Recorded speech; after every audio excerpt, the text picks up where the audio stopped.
Welcome, everybody.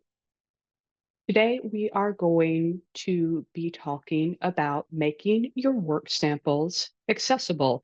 In this case, particularly for applying to grants via Dance NYC, our beloved New York dance service organization. My name is Laurel Lawson. I am a white person with short cropped, currently brown hair, wearing a dark mossy green shirt. And over the course of this webinar, you may notice me shifting around, rolling back and forth in my little Zoom box. Because as a dancer, I don't do sitting still very well. Behind me is a white wall with two small squares of art at head height, abstract color splatters of red and gold and blue, green, gray, and gold. If I move my head from side to side, I can cover and highlight them in turn. So if you're new to Access for Artistic Materials, you might be questioning what I just did there. That was called a self-description, or a way of presenting my visual appearance to you via sound. I might do this for people who access this through non-visual means. Why does it matter? Well, all the data that we take in through our senses ultimately matters. It affects how we think about things, how we feel about things. It's how we gather information in the world. So, how we have chosen to present ourselves, as I draw my hands loosely down my face and chest, is telling you something, if you are looking at me, about how I am in the world, something about my identity, my lived experience.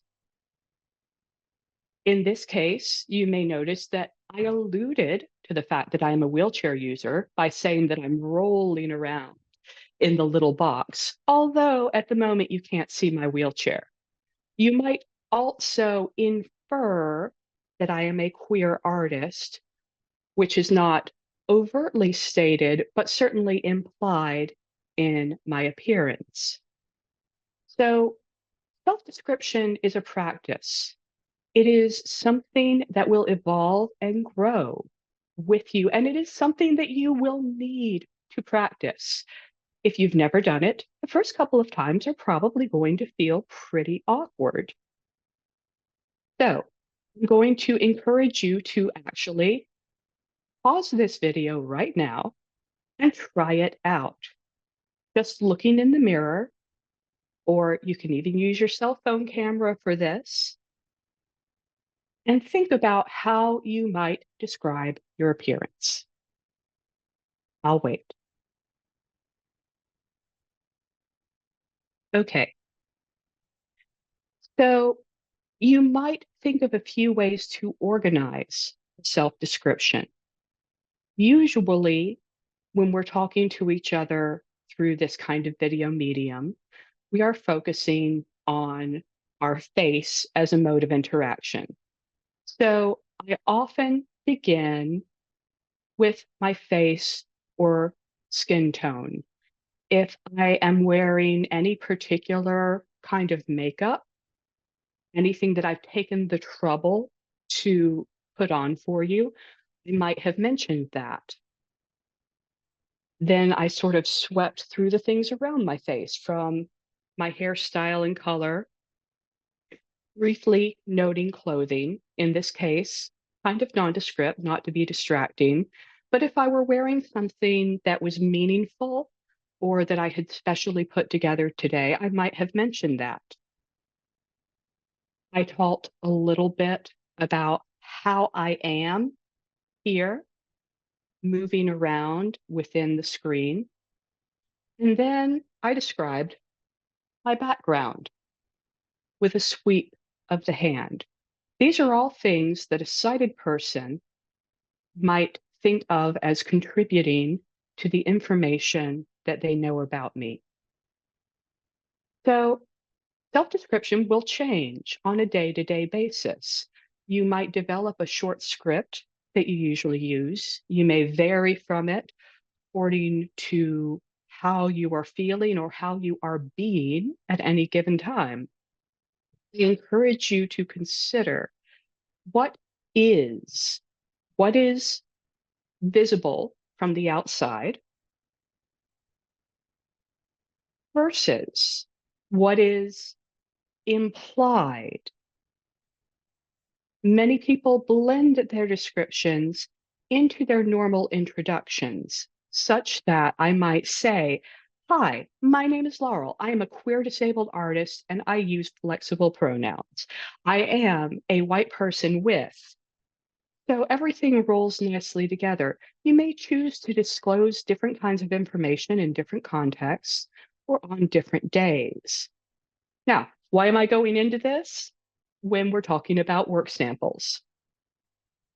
Well, personal descriptions are a part of the visual access of work samples. So this is something that you may want to practice to have available to you if you are appearing in a video for your work sample. And it's something that you should gather from your artists, if at all possible, if you have other people appearing in your work samples. It is always preferable to gather information from the individual in question whenever possible. Obviously, there are times when that is not possible and we're working under less than ideal circumstances. But if you can, make a practice of gathering this information from your artists while you are in process, just incorporating that into your workflow, or when you film something, have that attached to that footage. And if this is something that already exists, it's okay to go back and ask people, say, "Hey, can you please send me your description for this?" And feel free to share exactly that kind of order of operations that I just shared with you to help them work through it. Why is it important that each individual get to offer their own description? Descriptions can be complicated. Descriptions touch on many aspects of our identity, such as skin color and therefore interpretation of racial identity, such as gender, such as queerness, such as disability. So, whenever possible, go right to the source, allow each person to offer their own individual self-description. But hey, let's back out for just a second to the big picture. Why does any of this matter? Why are you being asked to do this? If making your work samples accessible is a new practice for you, you might feel pretty confused right now. This might just seem like yet another requirement that's being thrown between you and getting a grant. Hey, I'm a choreographer. I don't love grant writing either. But here's why it's important. In order for grant making to be equitable, it's important that artists of all identities and all kinds of lived experience are reviewing grants. Yes, That includes disabled artists as well. So the reason Dance NYC is asking you to make your work samples accessible is so that reviewers with disabilities who may be accessing your work primarily through non-visual or non-sonic means can equitably evaluate your work. Because otherwise, your work isn't being evaluated by a full panel, and that isn't fair to you. This is about making the process as equitable as possible for you and for other applicants. Now, I, as a disabled artist, can certainly hope that if this is new to you, you take this as a beginning to think about the accessibility of your work overall, because access is a rich and generative field for us to play in. When we are talking about access, I've used this word equitable a couple of times.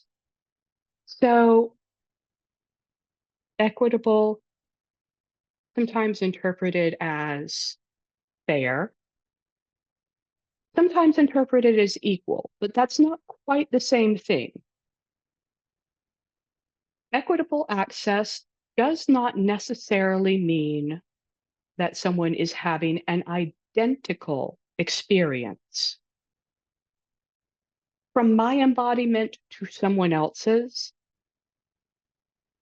what is identical? What does the same even mean? That doesn't necessarily honor either of our ways of being in, moving in, or perceiving the world.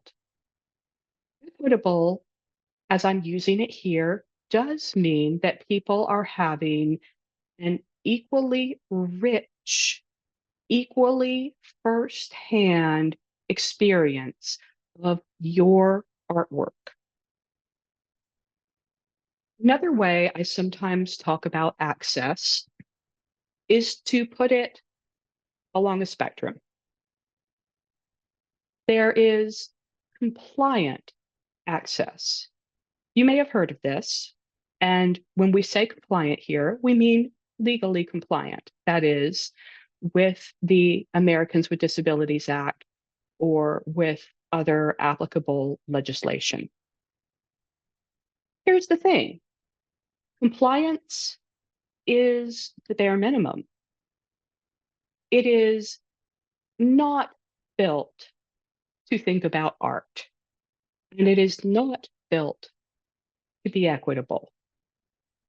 Among other things, it also largely says that separate but equal is okay, and we all know that separate is never actually equal. Then there is functional access, access that works. This should be the floor. This is table stakes, right? Access that actually works for somebody. That's a little more complicated than it seems. And also, I can literally talk about that for about 5 hours. So we're not going to dive too deep here. But let me say, access is not one size fits all. And we're going to talk a little bit about different kinds of ways to combine access because it's not just a checklist.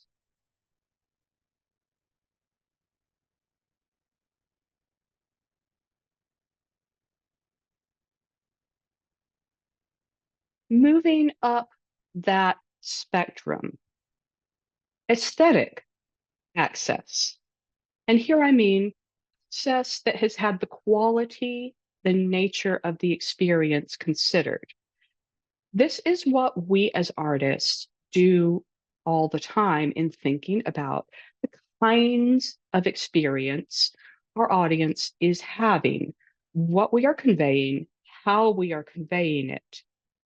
So, thinking about the experience of the access is aesthetic. And then we have artistic access that participates in the nature of the work itself. Because after all, there is no separation. For someone who is using a particular access, a particular medium, a particular sensory channel to experience your work, that access is the art itself. I'll say that again. That access is the art. So, why does this matter? This matters because it is your work. This is part of your art.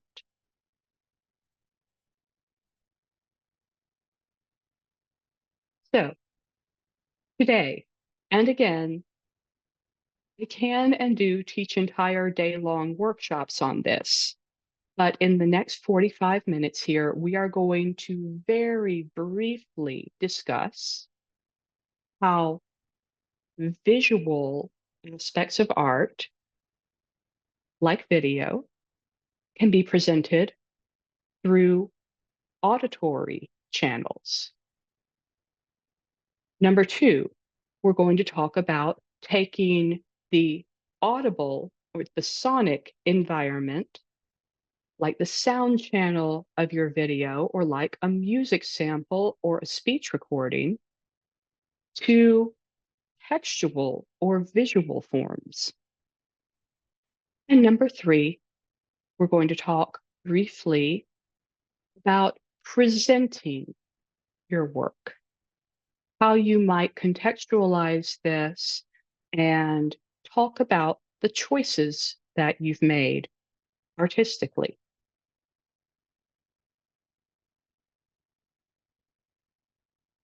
And all along, we all know it's a good practice to have someone proofread your grant writing, right? You know, I sincerely hope we all have those dearly beloved back pocket readers, the people who we trade proofreading with. It is also important when you're creating access to have that checked, whether that's proofread, listened through. We always need our community to back us up. And when we're talking about access, whenever possible, that should be from people who actually use that form of access so that you get feedback about how it's working for someone who would actually be experiencing your art that way on a day-to-day basis.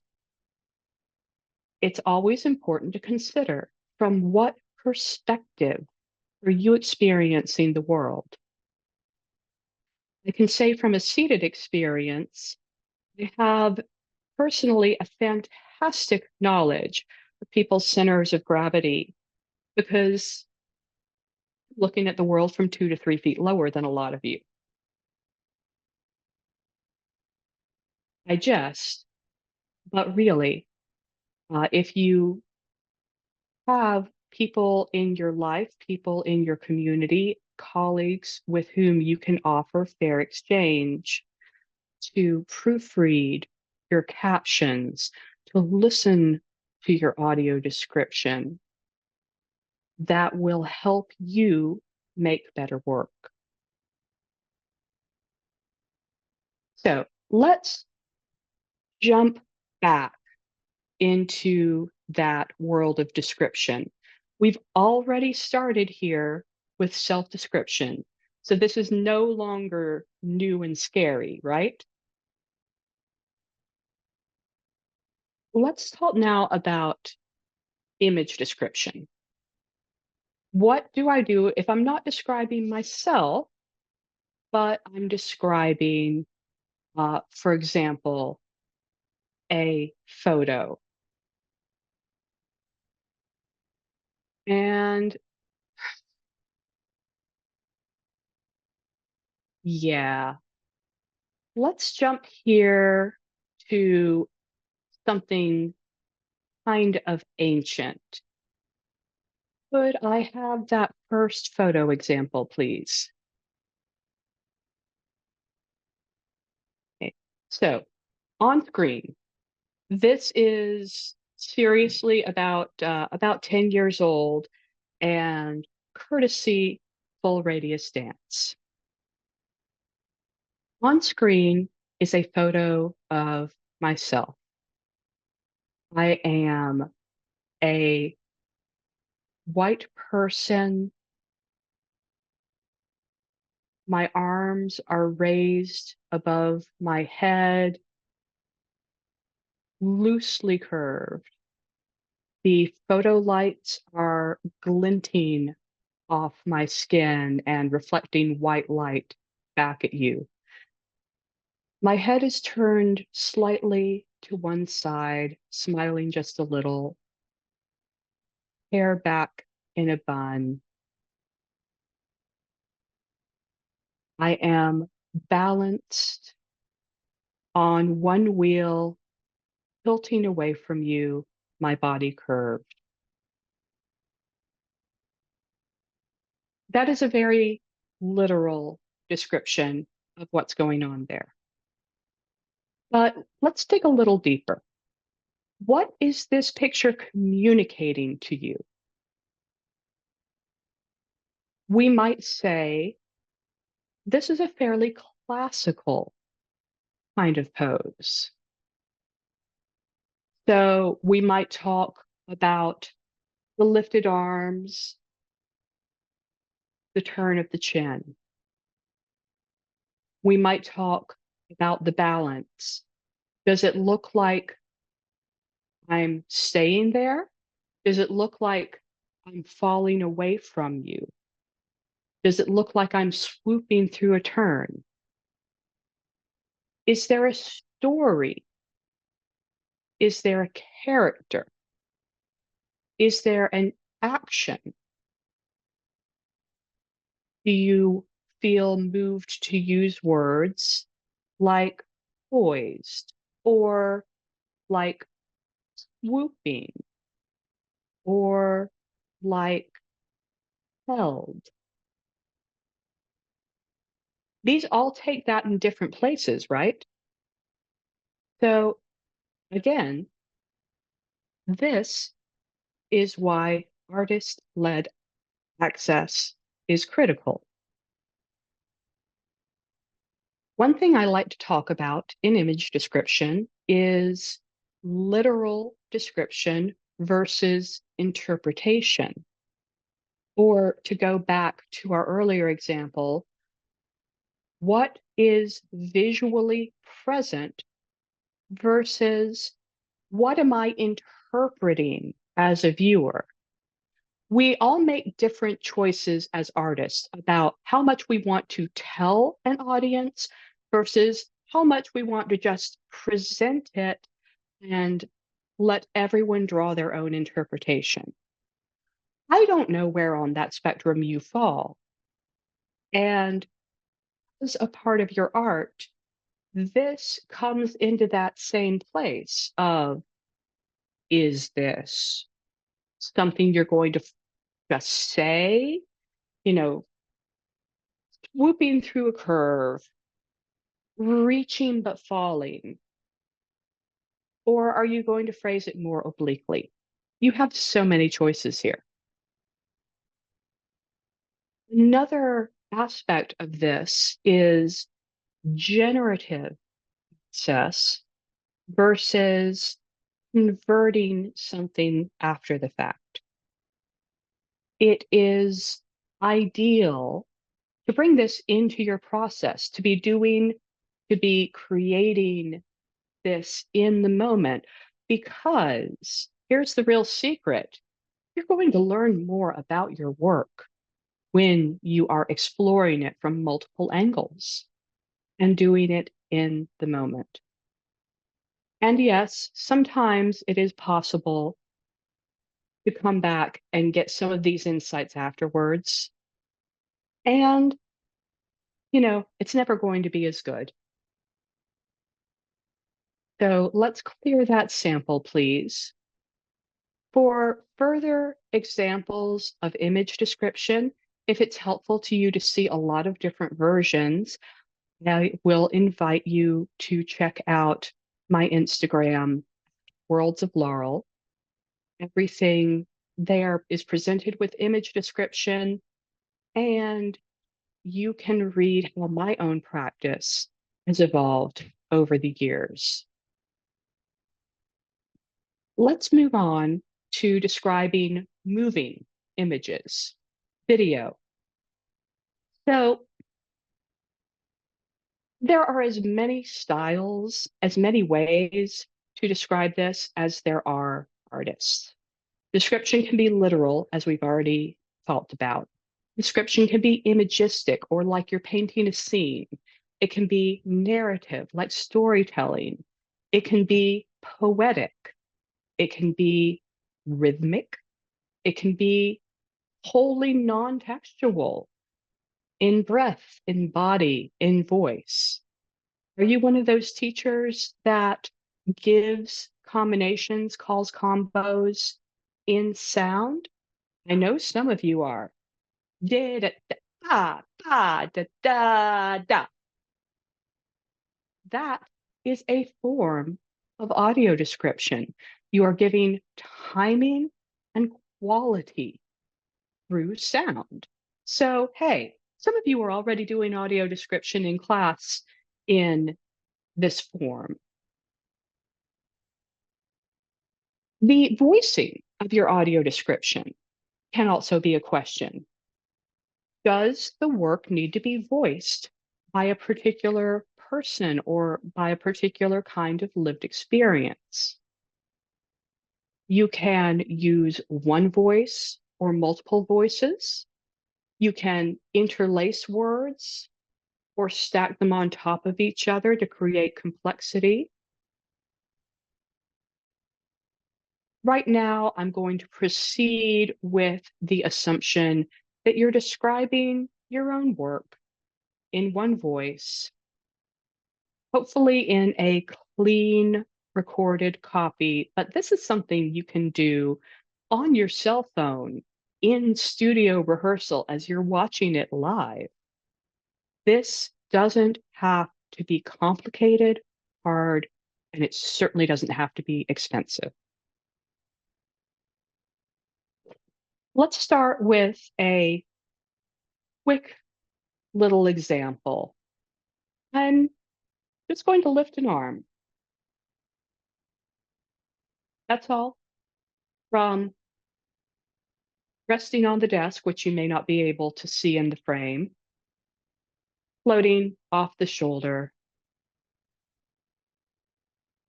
So, do I say the dancer raises an arm parallel to the floor? Do I say the arm breathes up? Do I say slowly floating? Do I say arm rises?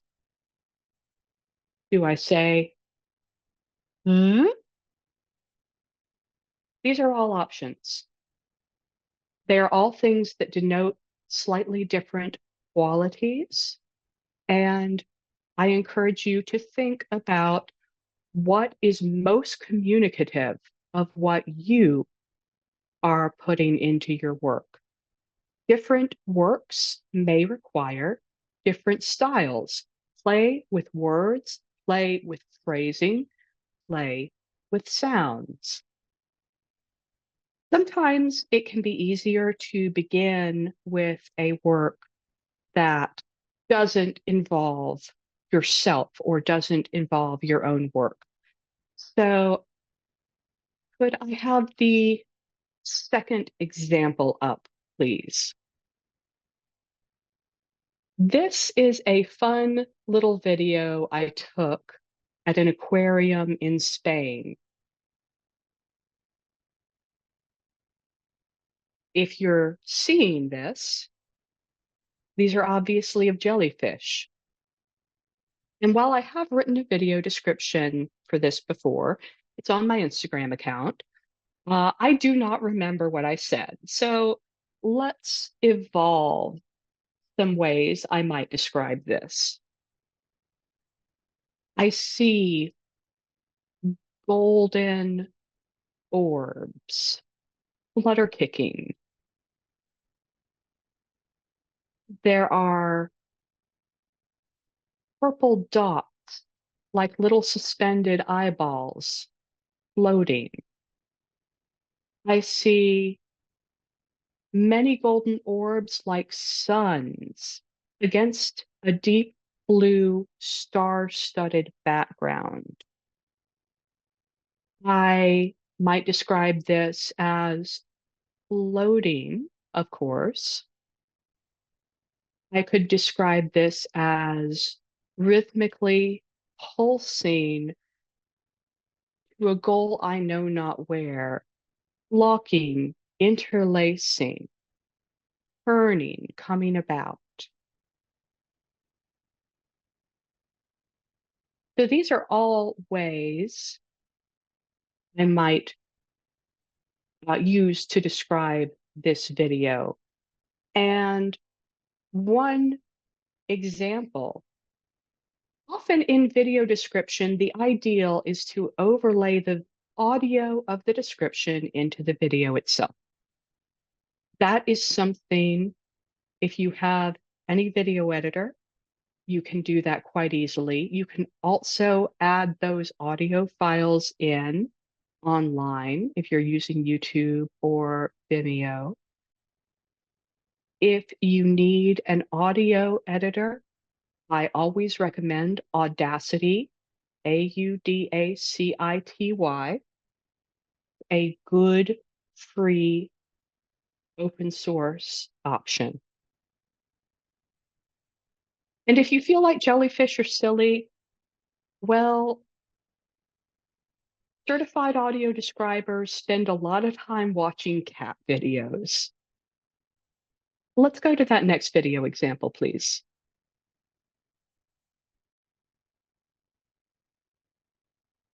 This is a short clip, also quite old, when I was rehearsing a solo. So here, I'd probably begin again. I would preface this video with that short personal description, and then I might say something briefly about the space, such as a dance studio with black marley floor and an anatomy poster on the back wall. Or if this is a work sample and I'm submitting this, it can be presumed that it's in some kind of artistic environment. You might simply note that this is in a rehearsal studio. Onto the movement, swooping one arm overhead, turning in a side tilt balance and cascading to the floor, rolling down stage before pushing upright again. That would be a fairly literal, somewhat technical description. I might say swoop, turn, fall, tumble, and up. A little more sparse, focusing on the movement quality. I might say sweep of wind, the rain falls, thunder clatters, the sky clears. If I wanted to go a more poetic, abstract, and imagistic route with this. Or if I was recording this in the studio and I had the capacity to actually put a mic on it, this might actually be able to pick up the breath in the turn, the sound that my chair makes as I roll, wheels, frame, and hand as I rise. Okay, I think we can let that go. So that's just a couple of examples of ways you can get started. Again, play with this. This is something that is a practice. It is something that will evolve and grow. And this is something that is going to feed back into your choreographic practice. Let's change perspectives and move on to bringing the sonic into the textual or the visual.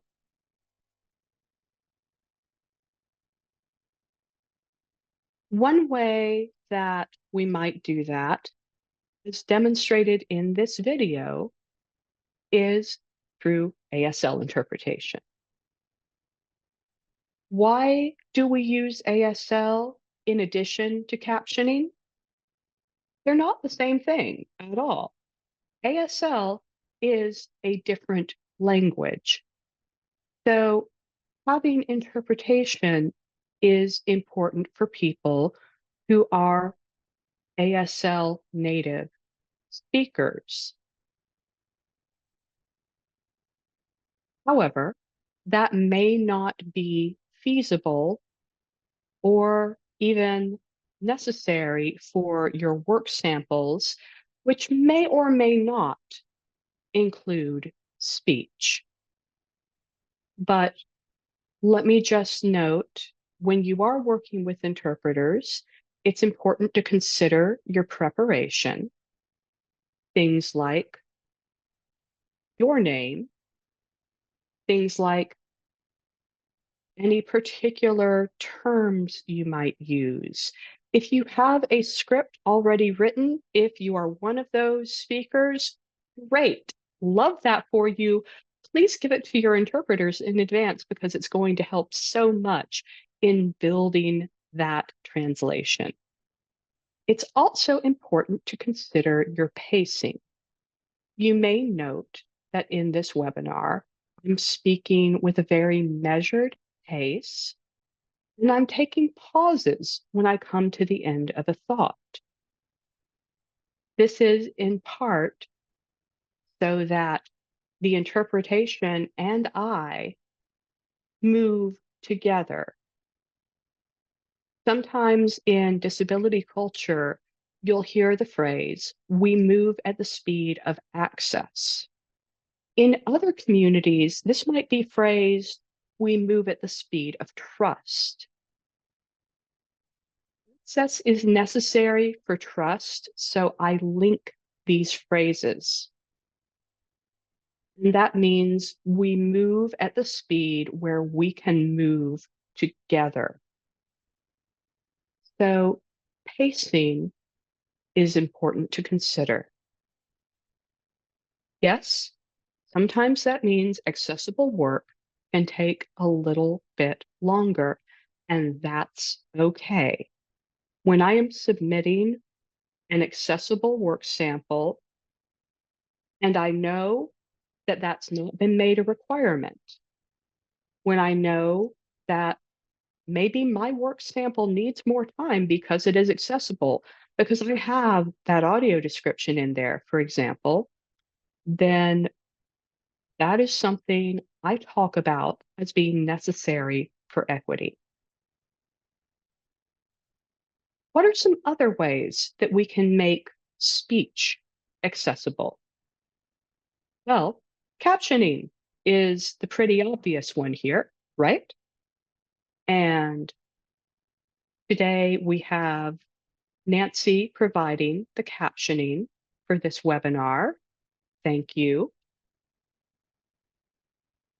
Captioning is how many of you are going to be familiar with converting spoken speech into text.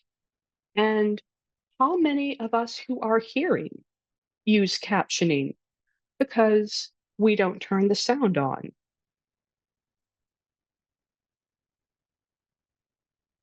Some things to consider are you using open captions versus closed captions? Closed captions are what you might most commonly encounter, where you have to go down to that caption button and click to turn it on. Open captions are captions that are already there, that are burned in to your video and just a part of the screen. You can accomplish either of these through your favorite video editor, or you can use the tools on YouTube or Vimeo to add captions directly to your work samples there. And nifty thing, both YouTube and Vimeo now allow you to collaborate on captioning, or you can use Vimeo's comment functions to help you grow back all the way with that proofreading. Please, please, please, always proofread your captions. But what about things that aren't speech? How might we caption music? You might have run into this in broadcast TV, where it just says music plays. Well, that's informative. Music plays. That is an example of that compliant access. But if you're using music in your work sample, that doesn't tell me what you're actually doing. That doesn't tell me anything about the artistry of it. Another approach that gives us a little more information is to name the instruments, like piano notes or violin plays, or cello, strings. That does give us a little more, but it's still really not super helpful. We're left trying to guess what the instrumentation means. So, what matters about sound? What matters about music? The only thing that matters is how it makes you feel. In dance, the music is there as a part of our kinesthetic exploration. The music is there because of how it expands or makes a container for the movement, or because it's inducing a feeling in the artists that you need for the movement to come out, or it's inducing a feeling for the audience. So when you are describing music, I encourage you to describe the emotion of it. Is it deep, rich chords like the earth moving? Is it notes like falling rain? Is it softly lilting? Is it happy, sad, joyous, mournful? This is an opportunity to explore more deeply why you've made these choices and how it exists, how your piece lives in sound. You can also caption non-musical sound. Certainly, if you're using a percussive dance form, that sound is pretty important, right? If you are choosing for your dancers to make a footfall, if there is meaningful breath, those are all important sounds. And they are things that I, as a hearing reviewer, absolutely notice and are important to my experience of your work. So, thinking about all of these options, the artistic quality, the content, and how it is delivered, are pieces of making this accessible. So, wrapping all of this up, we've talked about taking the visual into the sonic. We've talked about taking the sonic into visual or textual. But how do you decide? The right answer is not necessarily to do everything for every sample. So this is where access is not a checklist. Thinking about what you are communicating, what is artistically harmonious with your work. And no, I'm not giving you an out here to not do access by saying it is not artistically harmonious. Why would you choose to exclude people from experiencing your work? I am inviting you to explore access as a generative part of your practice. So, for brief samples, you might choose to offer access in written forms. For, again, going back to Instagram, I know it's getting old. This is just where there's a big library of stuff for all of you folks who like to look at actual examples.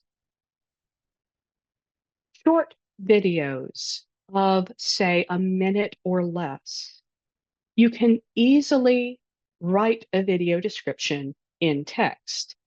And again, I absolutely encourage you to practice this, to try it out on Instagram by just going back and describing some of those videos. You can do this in the caption itself. You can do it very easily by just adding comments. Maybe you want to trade writing descriptions with a friend. That can be a really interesting way to work collaboratively around this, to explore what other people are seeing, what other people are interpreting, what other people think is the most important thing in your work. Like our trusted rehearsal viewers, that will tell you a lot about your work. For longer pieces, it is better to record that and lay it in. So perhaps you do that at home, just watching your work sample and recording on your phone and layer it in.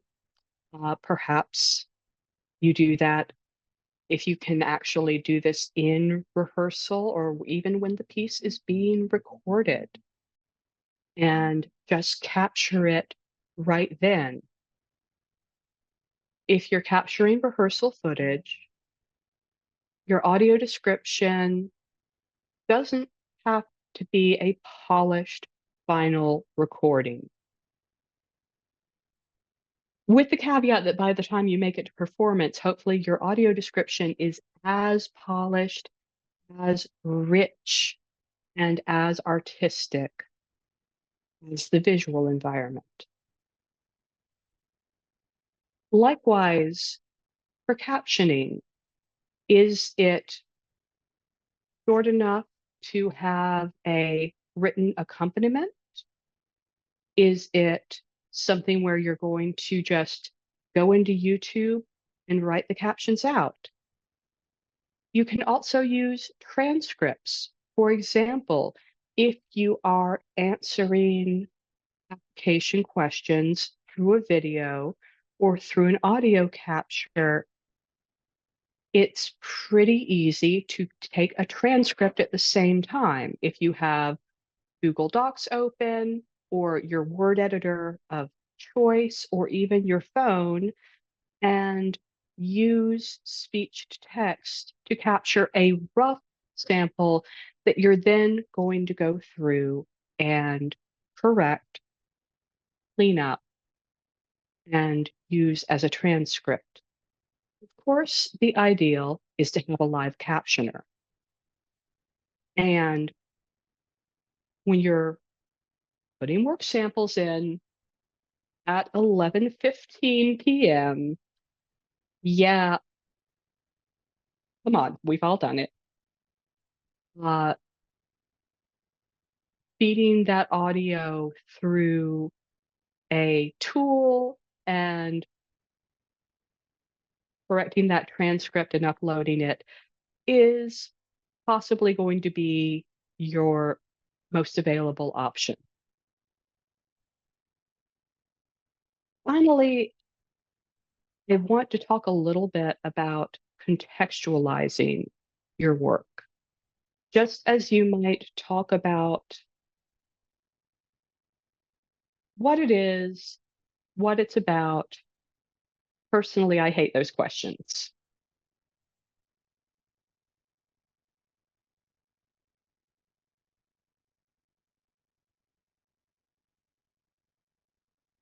But offering context for the access of your work does matter.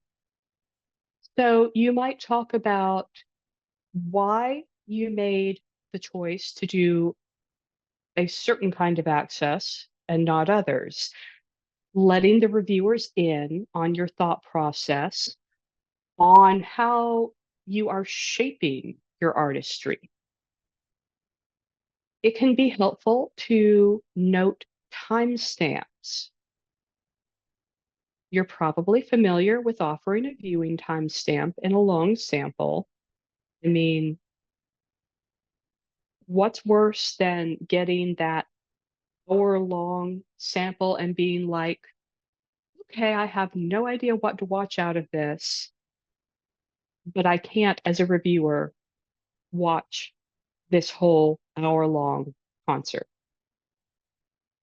Learning timestamps is particularly important if, for example, there are sudden loud noises that can be inaccessible.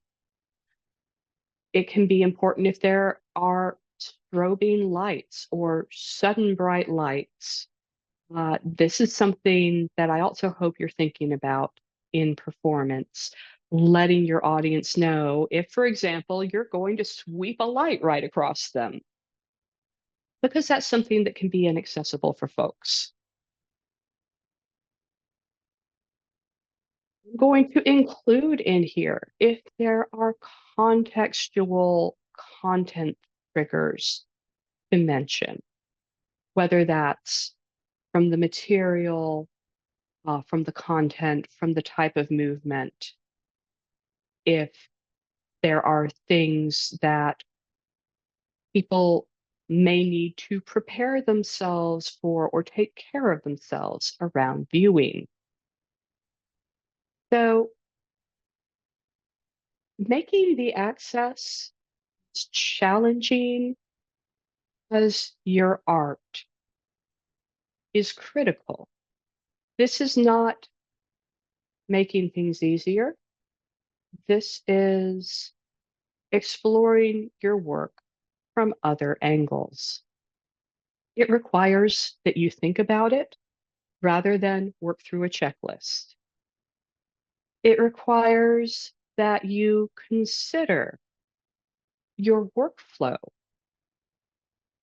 Again, ideally, this lives in your process. You find where this just flows for you. So it's not coming back after the fact at the last minute and being like, oh no, now I've got all this additional stuff I have to do. This is not what that's about. And yes, acknowledging that at least the first few times, you're probably going to have to take a sample and add all of this in at the same time. But thinking about where in your workflow, where do you collect those self descriptions? In the very first rehearsal, maybe you describe bits and pieces of movement as they're happening or as you're cleaning them up. Maybe you ask the artist to describe their own movement and record that then and there. This is such a short introduction. And again, we can talk about this for days, uh, work through processes. This is an always evolving field. I'm not even going to have time to get into talking about access ladders, access conflicts, access looping, so much fun stuff. But I'm going to leave you here for today.